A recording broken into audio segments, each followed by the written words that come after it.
নমস্কার বন্ধুরা, defence knowledge আপডেটসে আপনাদের স্বাগত। তো বন্ধুরা, এতদিন আপনারা শুনেছেন মেড ইন ইন্ডিয়া বা ভারতে তৈরি অস্ত্রের কথা, কিন্তু এবার ভারত প্রতিরক্ষা ক্ষেত্রে এমন এক ঐতিহাসিক পদক্ষেপ নিয়েছে যা শুনে চীন এবং পাকিস্তানের সেনা সদর দপ্তরে রীতিমতো জরুরি বৈঠক শুরু হয়ে গেছে। আর ভারত সরকার নিয়ে এসেছে ডিএপি 2026, অর্থাৎ ডিফেন্স অ্যাকুইজিশন প্রসিডিউর 2026। আর এটি শুধু মেড ইন ইন্ডিয়া নয়, এটি হলো ওন্ড বাই ইন্ডিয়া, অর্থাৎ অস্ত্রের মালিকানাও থাকবে ভারতের হাতে। কি এই নতুন নীতি, কিভাবে এটি চীনের কোমর ভেঙে দেবে এবং পাকিস্তানের জন্য কেন এটি এক মহাবিপদ, আর ভারতের ভেতরের ভুল রাজনীতি বা কিভাবে এতদিন আমাদের পিছিয়ে রেখেছিল, আজকের ভিডিওতে আমরা এই সমস্ত বিষয়ে পুঙ্খানুপুঙ্খ আলোচনা করব। শেষ পর্যন্ত ভিডিওটি অবশ্যই দেখুন। তো বন্ধুরা, কি এই ডিএপি 2026 এবং ওন্ড বাই ইন্ডিয়া মডেল? তাহলে দেখুন, এতদিন পর্যন্ত ভারত বিদেশি প্রযুক্তির উপর নির্ভর করে লাইসেন্স নিয়ে দেশে অস্ত্র বা যুদ্ধ বিমান তৈরি করত। একে বলা হতো লাইসেন্সড প্রোডাকশন। উদাহরণস্বরূপ রাশিয়ার সুখোই যুদ্ধ বিমান বা অন্যান্য ট্যাঙ্ক ভারত তৈরি তো করত, কিন্তু তার মূল ডিজাইন, সোর্স কোড এবং ব্লুপ্রিন্ট থাকতো বিদেশি কোম্পানির কাছে। কিন্তু এখন থেকে কোনো অস্ত্রকে ভারতীয় বলতে গেলে আর শুধু ম্যানুফ্যাকচারিং নয়, বরং তার সোর্স কোড, সার্কিট লেআউট আর কোর আর্কিটেকচার এবং সম্পূর্ণ ডিজাইন ডকুমেন্টের মালিকানা ভারতীয় কোম্পানির হতে হবে।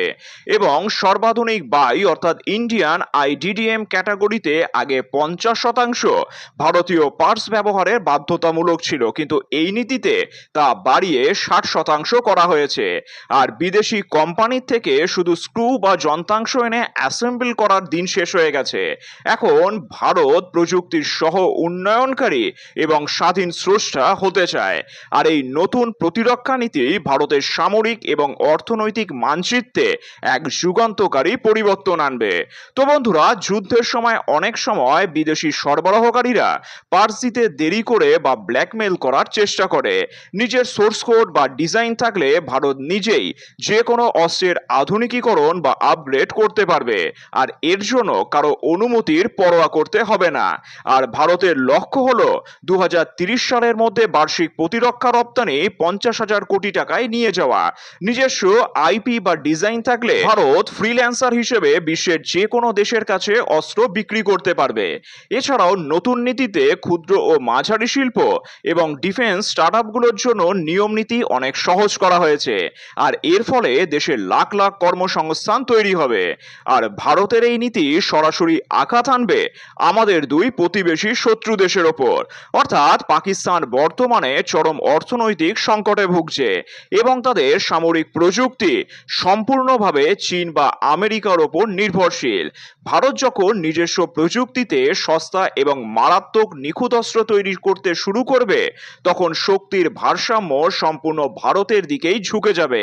আর পাকিস্তান ভারতের এই প্রযুক্তিগত অগ্রগতির সাথে খরচের দৌড়ে কোনোভাবেই টিকতে পারবে না। এছাড়াও ভারত নিজস্ব প্রযুক্তির র্যাডার, মিসাইল এবং ড্রোন সিস্টেম তৈরি করায় পাকিস্তান আর কোনোভাবেই ভারতীয় বাহিনীকে চমকে দিতে পারবে না। আর চীনের ওপর কি প্রভাব পড়বে জানেন? তাহলে দেখুন, চীন সবসময় ভারতকে একটি আমদানিকারক দেশ হিসেবেই দেখতে পছন্দ করত, যারা অস্ত্র কেনার জন্য রাশিয়া বা পশ্চিমাদের ওপর নির্ভরশীল।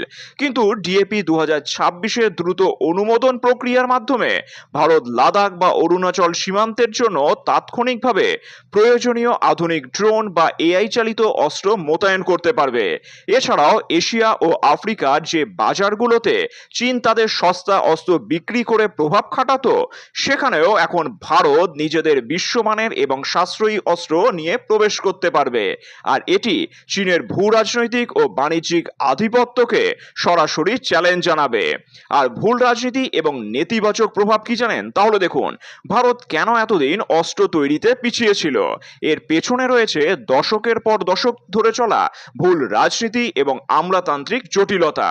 অতীতে ভারতের রাজনীতিতে বিদেশি অস্ত্র আমদানির ডিজাইনের ওপর বেশি জোর দেওয়া হতো, কারণ সেখানে বড় বড় কাটমানি বা দুর্নীতির সুযোগ থাকতো, যেমন অতীতে বোপস বা অন্যান্য কেলেঙ্কারি। কিন্তু দেশীয় প্রযুক্তিতে অস্ত্র তৈরি করলে আমলারা বা কিছু রাজনৈতিক নেতা ব্যক্তিগতভাবে লাভবান হতে পারতেন না।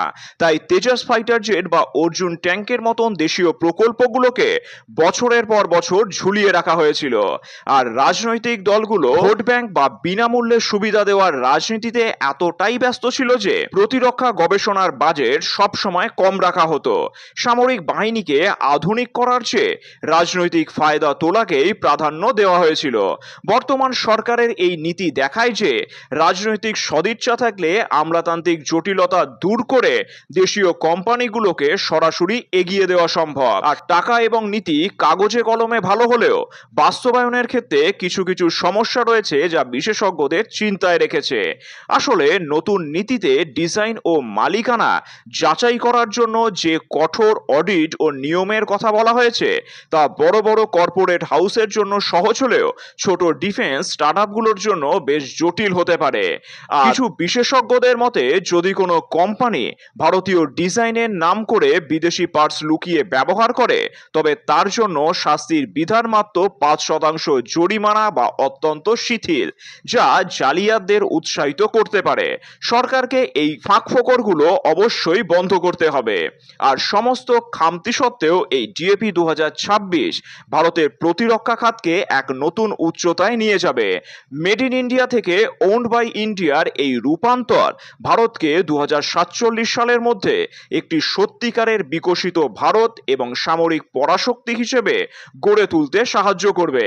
আপনার কি মনে হয় ভারতের এই মাস্টার স্ট্রোকের পর চীন ও পাকিস্তানের কি করা উচিত? কমেন্টে আপনাদের মূল্যবান মতামত অবশ্যই জানান। আর ভিডিওটি ভালো লাগলে লাইক করুন, বন্ধুদের সাথে শেয়ার করুন এবং এই ধরনের আরো ইনফরমেটিভ ভিডিওর জন্য চ্যানেলটিকে অবশ্যই সাবস্ক্রাইব করে রাখবেন। ধন্যবাদ।